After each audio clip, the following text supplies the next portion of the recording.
This is Karen with newclevelandradio.net, and it is time for Avoid the Maze. And Avoid the Maze is going through life.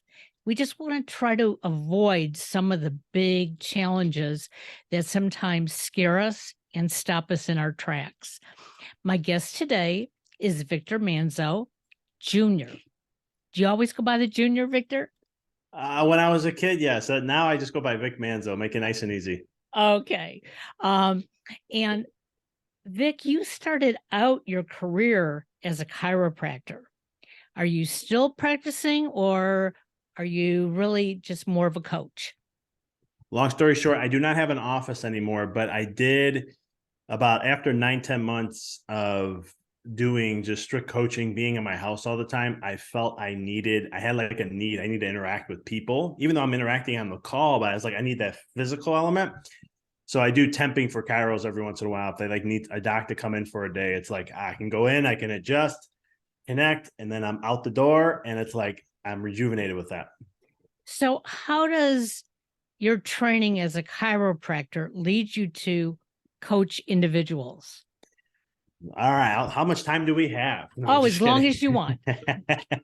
So the backstory is when I went to chiropractic school, unfortunately, I didn't learn really elements of what chiropractic is. Unfortunately, the school system is all about having you pass an exam, right? National boards, and that's their main focus, which is not a bad thing, but we don't really get the element of teaching of the beauty of what chiropractic is. So when I got into school, the first trimester, I started to get depressed. I started to get because what I was hearing about what chiropractic was a philosophical side, this holistic side, it's vitalistic, and then I go to chiropractic school and it's medical, biochemistry, and histology, and all these other classes that are like we're basically doing the same thing in the first year and a half of what medical doctors do. And so I'm like, no, I want to learn about that D.D. Palmer and what he did about tone, and that's the creator of chiropractic. And so I studied energy healing. I became a Reiki master and trainer. I studied about 10 to 12 different energy healing techniques. I wanted to understand how to help myself and others heal at the deepest level. Well, what I didn't expect to happen was I learned way more than that. I learned consciousness, universal laws, and quantum, the world of quantum, and all these other things. I didn't know that was going to set the stage for me down the road, because then I went into I got out of chiropractic school, became a chiropractic owner, and I did, the whole trying to focus on building my business to get it where it needed to.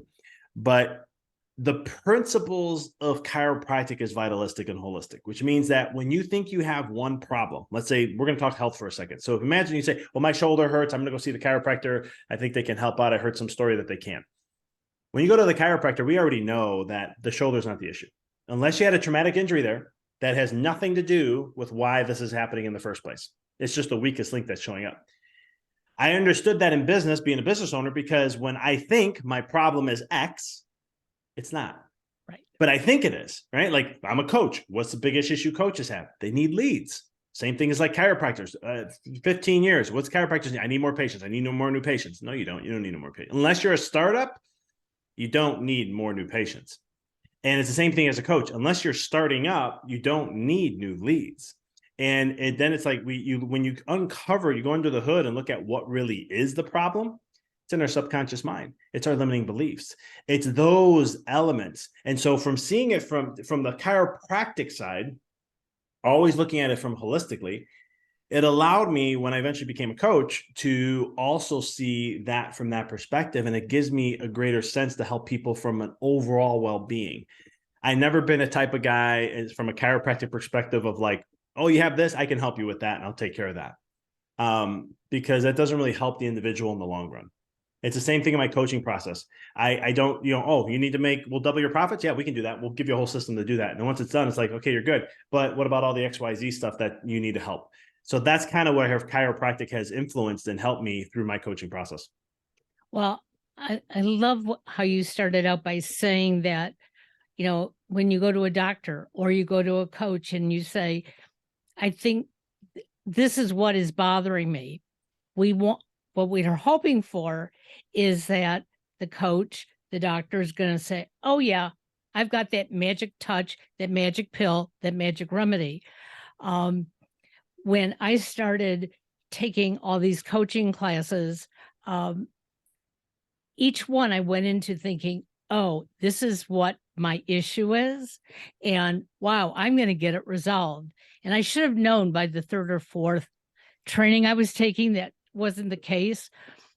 But then I started realizing all this other stuff that started coming into play. And, and I then started relating it to my health, to my family, and to people I meet. And we can't expect, like you said, unless I put my hand on a hot stove and it blisters, yeah, we know where that pain is. We know to take care of it. But we also have to try to figure out, why wasn't I smart enough not to put my hand on that hot stove? And I did that the other day. So tell me a little bit about the type of coaching that you're doing, because most coaches have a specialty. And that was one of the things that my two coaches told me as I started moving forward. They said, if you don't have a specialty, you're not going to be good to yourself or anybody else. So how did you figure out what you wanted to specialize in? It was my own journey of what I went through that kind of what got me into coaching and what gave me that specialty, because it's one of those things where the doing side of stuff is so easy, especially it's most for people, but even for me, hard work. And I grew up with a blue collar family, and physical labor was something I grew up with very well. So to have me go and say, oh, just do this and do this consistently over a period of time, you're going to be golden. And it's like, okay, I'll do that.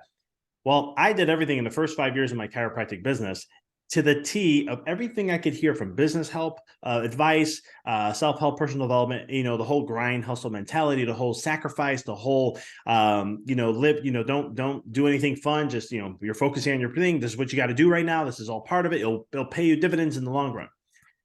Well, I'm not going to say it didn't work, because 5 years later, I hit my financial peak.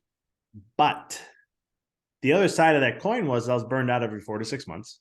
I was always stressed. I was overwhelmed most of the time. And I didn't really enjoy life as much as I would want.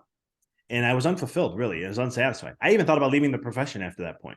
I was like, if this is how business is, being a chiropractor, I got to do something else. This doesn't gel with me. But what I ended up doing, and this is where my whole coaching started to evolve, is I started to see the trap of anywhere you go, listen to anywhere, they always tell you what to do. They always tell you what to think, but not how to think. And I started to see that. And I started looking back now at all the advice I've been doing and studying and everything. I mean, they say CEOs read 60 books a year. I was reading 80 to 120. I was doing everything in my power that I could. And I said, you know what? This is not, I want to create fulfillment. I want to create something different. Everyone just wants a business and they want to, double, triple, 10x their business. But I want to 10x people's lives. Because if you looked at it from the outside, I had the nice house, the cars, I had everything. It looked like we were just, totally happy. I mean, I was happy, but I wasn't fulfilled. There was something deeper. And so I made the switch and I said, you know what? I'm not going to do all this work anymore. I'm going to focus on being. I'm going to go back to the quantum. I'm going to go back to understanding how to attract, because we're really electromagnetic beings. We resonate that out, and what we're resonating is going to come back to us. It's called law of cause and effect. It's all science. It should be spiritual stuff. You can't call it, oh, this woo-woo anymore. It's actually quantum. It's been proven. So that is where my niche started to happen. And I started to do it for myself first. I said, I'm only going to work 10 to 20%. And what that means is that I'm going to focus on my mind and my vibration, my essence of what I said, the electromagnetic field, or you can call it a signal. You can call it your consciousness level. There's so many names to it. But the point is, I was like, I'm going to do that. And I'm going to allow for the law of inspired action to show up. So for those who may not know what the law of inspired action means, is that there's going to come a point in time and place when you're vibrating at a certain frequency that you're going to get an idea. You're going to be propelled to do something. You can't hold it back. It's going to happen. For any woman that gave natural birth through the vaginal canal, you know what it feels like to have the thrust reflex come. You can't stop it. It's coming. It's pushing automatically. That's the same thing. That's inspired action. It's the same thing in life. And so I started to go, you know what? Well, how do I do that? So I started playing around with things. I took a 40%. So this is how I played around with things. Sure. I didn't like the way my practice was being run. I listened to a coach who told me you have to accept where people are, not where you want them to be. So just work wherever they are acceptable to say they want to do. Yeah, it's a good business advice, but I got burned out because that wasn't what I was getting tired of. Like 6 months down the road, yeah, they feel better. There's no pain, but the nerve scans and the depth of what I was evaluating wasn't changing, or it was coming back. Even though they're not feeling it, it was coming back, and it was frustrating for me. So what my wife ran the office. I tell them she ran the office. She just told me what to do. But long story short, is one of those things where we took a 40% hit. We changed the office around to how we wanted it to be. And the patients that didn't fit that vibe, we would refer them to someone else. The second thing wanted to do is we wanted to focus more on pediatrics. There was something, because I did some soul seeking. And I was like, what am I passionate about? What do I really want to make a big change? So I started thinking about my life as a kid. I was antibiotic kid. I was born bilateral clubfoot, which means the top of my feet, when you look down on your feet, they were turned up and in. So I could see almost the bottom of my feet looking down. I almost died at 4.5 years old with bacterial meningitis. I mean, my childhood wasn't fun when it comes from a health perspective. And I was like, I'm not going to let no kid live like that. So we made a change. So we took a 40% hit, and I wanted to focus on pediatrics. So at the time, my patient volume was only 5%. Doing this work, testing it out, in 6 months, my pediatric volume went from 5 to 48% without doing nothing different in my office. No new marketing, no new pamphlet, but we did nothing new. It was just the energy of where we were coming from. We were testing out the theories. And I don't say theories, they were actually scientific. But for me, I was like, if it's really true, this has to work. So I'm going to focus on this. So that worked. Financially, we're at a financial peak in 5 years. Well, a little over a year later, I ended up working 50% less. I was only 14 and a half hours in my office, making the same amount of money I was making working 28 hours. And so I started to go, man, there's something to this. And I was a lot more satisfied. I was a lot less stressed. I never worried about pay. I didn't have to worry about anything in the business, like nothing. Everything was all taken care of. I just kept focusing on me. And when it came to an idea, or if it came to some next step I had to do, it was just going to come. And it did. My book, my pocket, all my books, my podcast, I never had a plan on when those were going to happen. And so I'm giving you all that backstory to understand that's the niche of what I am, is helping people to get out of burnout, to get out of this doing game, to start to lead a life more fulfillment. Because a lot of times when you look at business owners and entrepreneurs, they're just a different type of a job. They're still linked to it. They still work these long hours. And if you like doing that, then that's fine.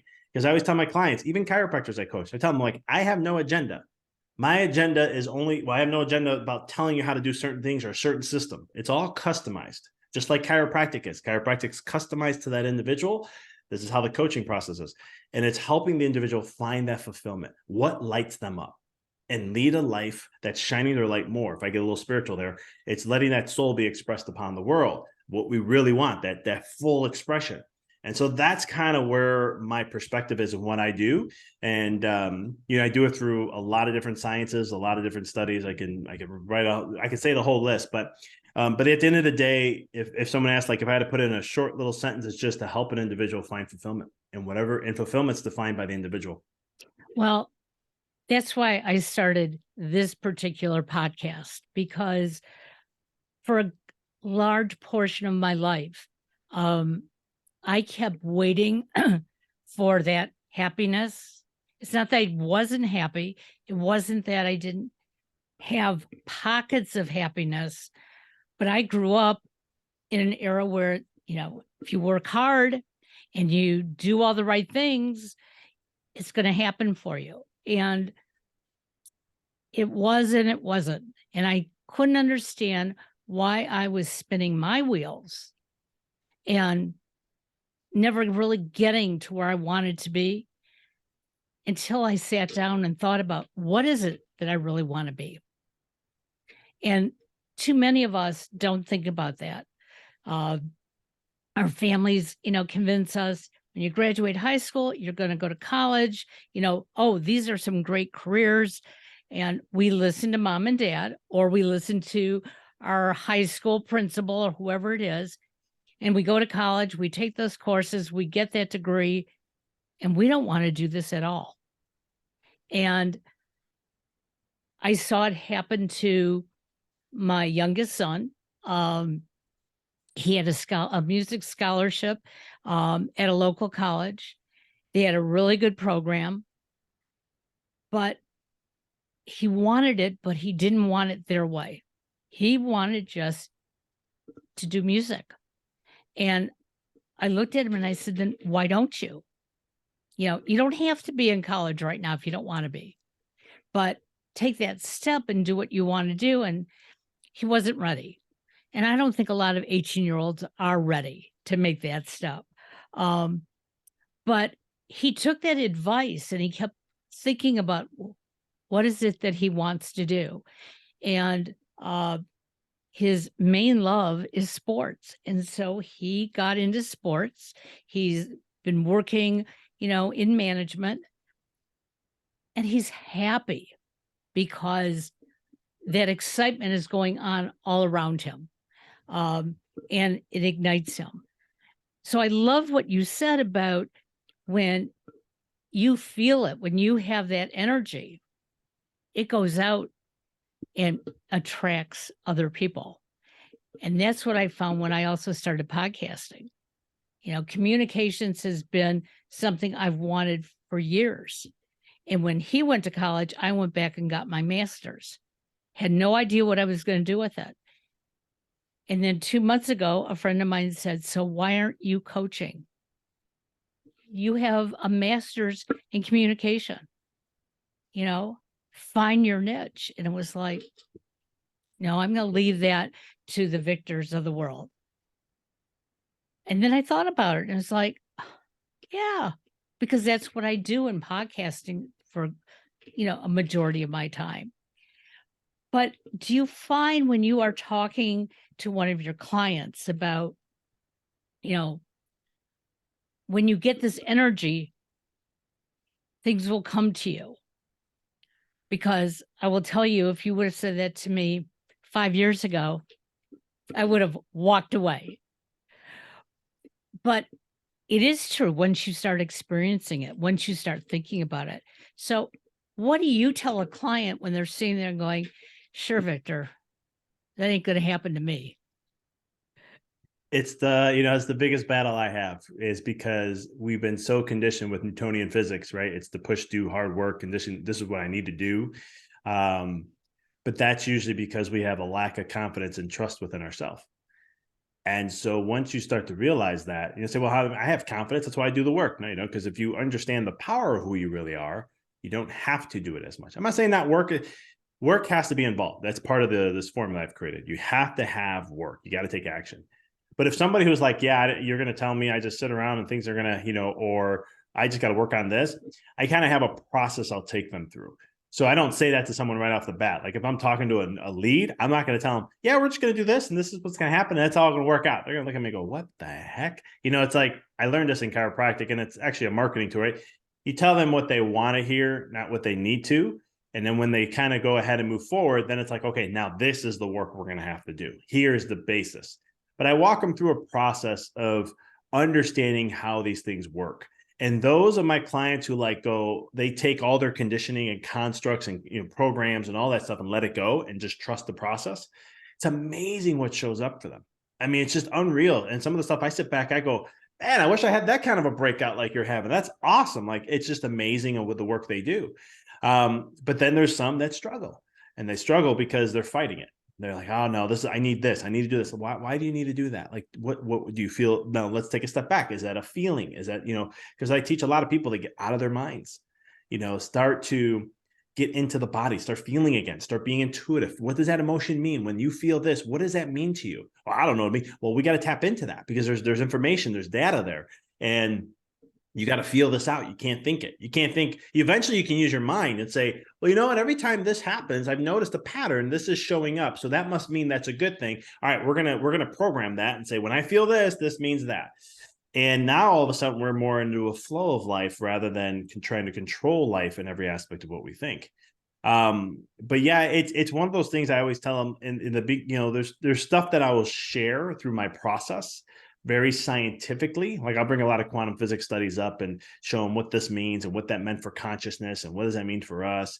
And so they can start to try to convince the mind. So one of the things I'd done early on in my chiropractic career when I was doing energy healing is it was easy for me to, when I talked about energy healing, people were like, that's woo woo crazy stuff. I said, okay, let's do some experiments. Let's have fun. I used to teach on this when I was in chiropractic school, where I can show how just the words of love versus hate, how it plays a role on an individual who's standing in a room of 130 people and I'm testing a muscle.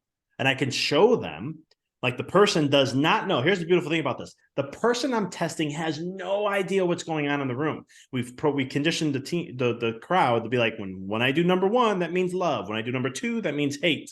And then I like to show, I go a little further and show the power of love will always outweigh the vibration of hate. How? I had the whole room think of hate, saying they hate this person, thinking of someone they hate. And then one person would think of someone they love. Just one person would do that. And we test the muscle, and it'll be funny. It'll shake at first and then it'll get strong. So the whole point is that our energy and what we do and so forth can influence everything. So I would share that back then. I do the same thing in my coaching process to try to get them to wrap their head around understanding the realm of quantum, understanding that you can do Newtonian physics. Yeah. And you're going to keep grinding and keep going. And eventually, hopefully something will work out and it's all going to be aligned, right? Maybe 3 years down the road, time doesn't matter. Well, guess what? The same scenario is for this. Time doesn't matter. It could be a year from now. It could be 2 months from now. It could be 5 years from now. Who knows? The time doesn't matter. But there's two different elements. One, you're going to drive your health down. You're going to ruin your relationships. You're going to ruin your mindset. You're going to ruin every aspect of your health. But, the business may eventually get there. And we see this time and time again. This is what I saw growing up, seeing entrepreneurs successful, chiropractors too, and so forth. And you look and they're so successful, doing so well, having abundance of money, but then relationship isn't the greatest, or the relationship with the kids isn't that great, or this. And for me, I was like, I want all of that. And if that means I make less, that's perfectly fine for me, because this is more important. I didn't come to this earth just to make money. I came here to have an experience, and I want to be the most well-rounded experience possible. So yeah, that's kind of, I'll try to bridge that gap for them so they can start to. And then once they start to see things happen out of the blue, which happens anywhere from 3, 4, 6 months in, they're like, oh, I think that's a fluke. And I'm like, really? After all we've been talking about, now you're going to tell me, oh, this is just a fluke. It just happened out of nowhere. I'm like, nothing happens unless you're vibrating at it. Nothing happens in your life unless you are vibrating at that frequency. Well, and I have to agree that in the beginning, before you start understanding what coaching is about, you have all this baggage that you've been carrying. And one of my coaches keeps saying to me, so how's your backpack? And last week I had a breakthrough that was just incredible. I thought, I've been thinking for months, this is really upsetting me. This situation, whatever it was, that was the key. And I talked about it week after week. I tried to clear my mind of it, and I could at times, but it would keep coming back in. And all of a sudden I realized that's not what it is. And took it out of the backpack. And what it was really something very, very simple that I had buried away. And once I thought about it and I talked about it, it was like, okay. My coach looked at me and she said, so you did it for yourself. I did nothing for you other than to guide you. And that's what I love about coaching, is that, yes, we can share our stories with our clients. There are certain things, yes, we may ask them to try to do, but we don't tell them they have to do it, because that's only going to cause more weight in their backpack. I couldn't agree more with that.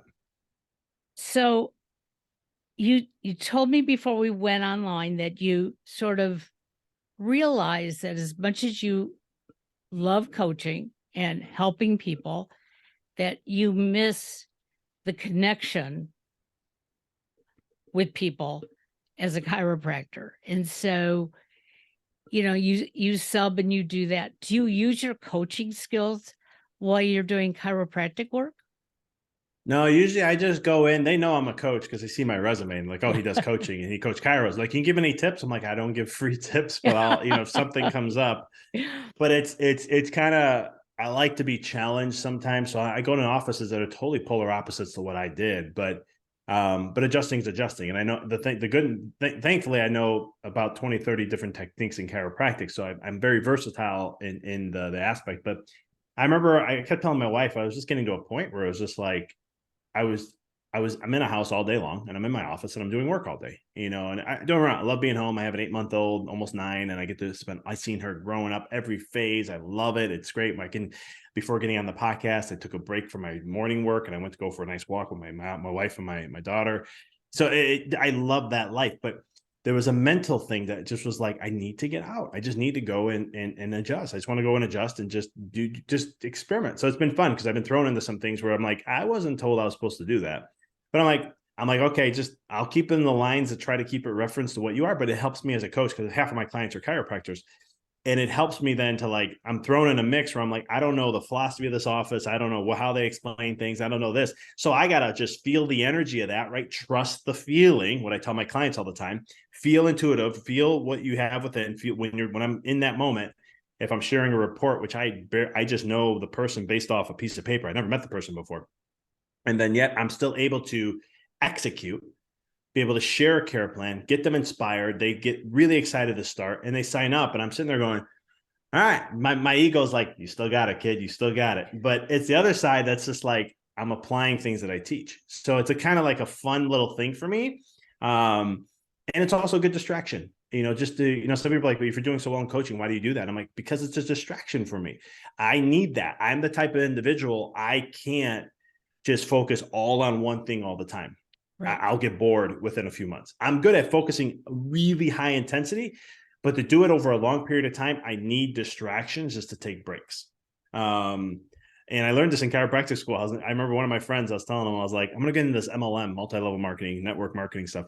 And he's like, dude, you know how much schoolwork and studying? He goes, where do you find the time? I'm like, I need this to take a break from school because all we're doing is school. We're studying, we're hanging out, we're studying, taking exams, hanging out, studying. I'm like, I need something a little different.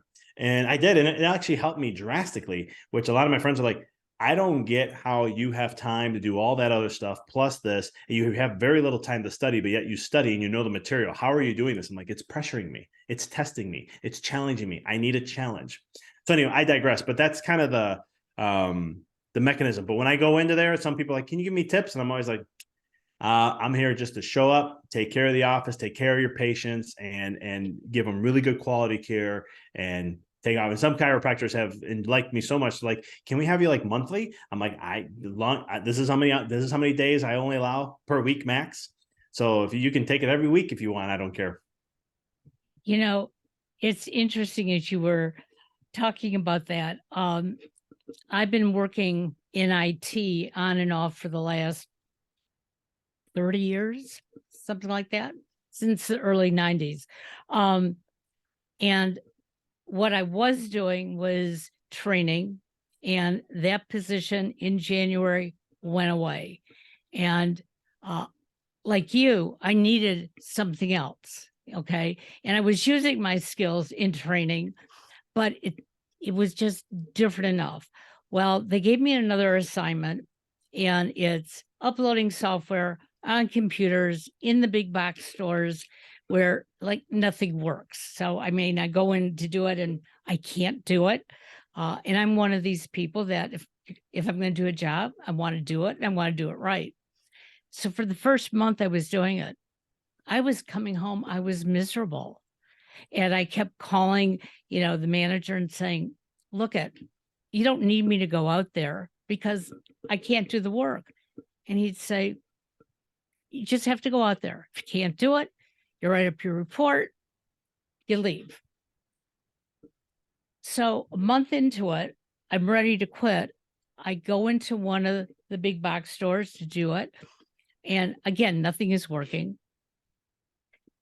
I started laughing internally. You know what? Just enjoy it. And so that's what I've been doing. It's like, yes, I want to do a good job, but I am doing a good job because it's not my fault these computers aren't working. I have no say over it. All I need to do is write a report. If I can put the software on, great. If not, and so I was asked yesterday when I was in one of the stores, one of the associates said to me, "You really look happy." And I thought, wow, didn't know that I was showing that. And I said, "Well, I am." And he said, "But isn't this a stupid job?" And I said, "No job is stupid." And he goes, "I wish I could think about that." And I desperately wanted to give him my card, but I knew I couldn't. And I just said, "Well, you know, just think about it. You're here for how many hours? Do you want to be miserable while you're here? Or do you want to be content? Or do you really want to be happy about it?" And he said, "Well, I just got a raise." And I said, "Well, then think about how that's going to help you maybe be happy." And he goes, "Never thought of work that way." And I agree. Most of my life, I never thought of work that way. It was a job that I went to collect a paycheck and hopefully, to have a nice bank account someday and retire. But there's so many more aspects, as you're talking about, of feeling well physically, feeling well mentally and emotionally.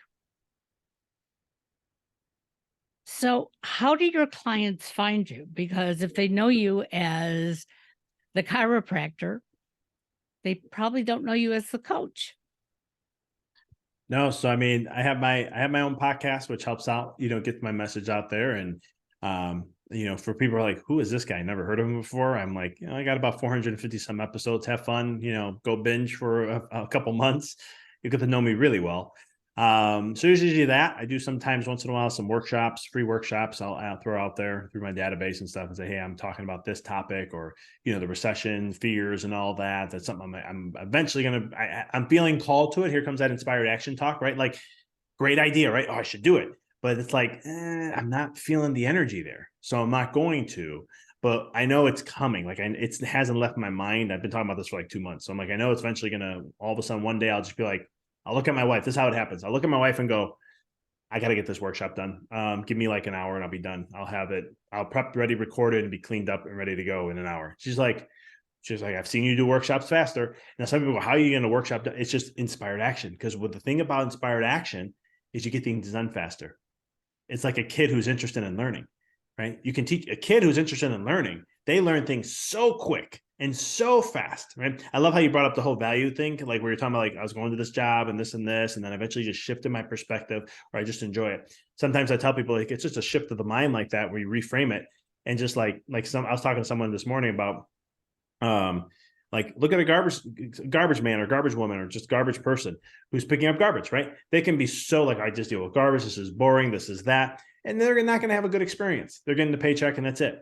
Or they can go, man, look at this. I help individuals get rid of their garbage so they can enjoy their lives, not having to worry about what to do with that, to free their mind for that so they can enjoy more about their life. That, just saying that, is a whole different framework that's going to allow them to have a different outcome, to have more happiness and so forth. Wow.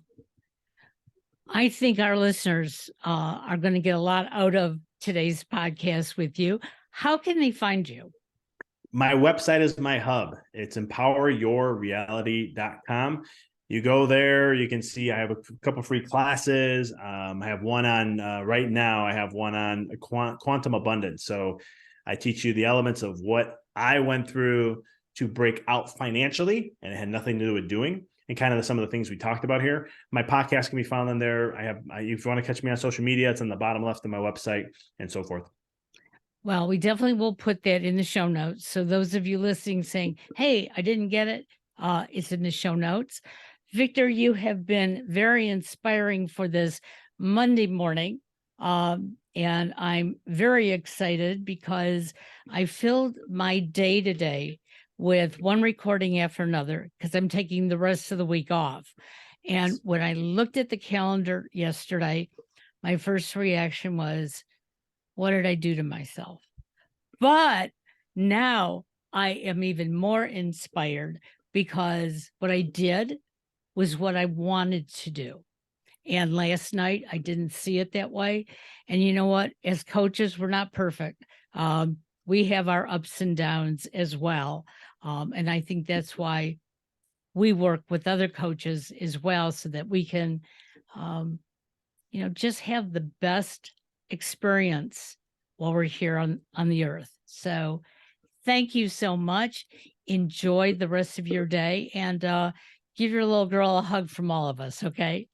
I will. Thank you for having me. This was a pleasure. Thank you. Bye bye now.